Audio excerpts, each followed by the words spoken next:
I'm making this video for all couples basically who love to outing at night.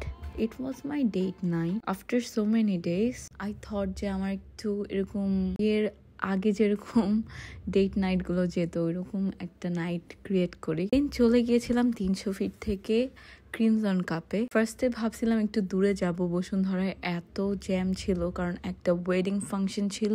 আমরা আবার return করে বনানীতে চলে এসেছিলাম। আর এই রেড ভেলভেট এর মাঝখানে যে ক্রিম চিজটা ছিল, ইট ওয়াজ ফ্যান্টাস্টিক একটা টেস্ট। দেন আমি একটা রেড ভেলভেট ফ্র্যাপে নিয়েছিলাম। ইট was so good.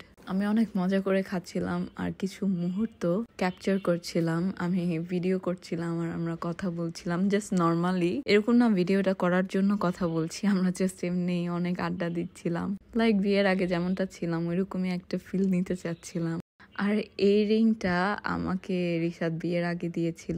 It was my proposal ring. আর আমি খুবই শক ছিলাম যেদিন ও দিয়েছিল আমাকে। আউট অফ মাই মাইন্ড যে ও আমাকে ডায়মন্ড গিফট করবে, যেটা আমি ভাবিই নাই। ম্যাট শেফের এই পুটিনটা আমার যে পছন্দ। রিশাদ আমাকে একটা বেলি ফুল কিনে দিয়েছিল আর এত স্মেল ছড়াচ্ছিল যে বলার বাহিরে। আর আমি বাইক দিয়ে ঘুরতে অনেক পছন্দ করি, আর স্পোর্টস বাইক দিয়ে তো আরো ভালো লাগে। তো ওর বাইকটা দিয়ে আমার ঘুরতে এমনিই ভালো লাগে, মন ভালো হয়ে যায়। And that is it. It was my amazing date night. Thanks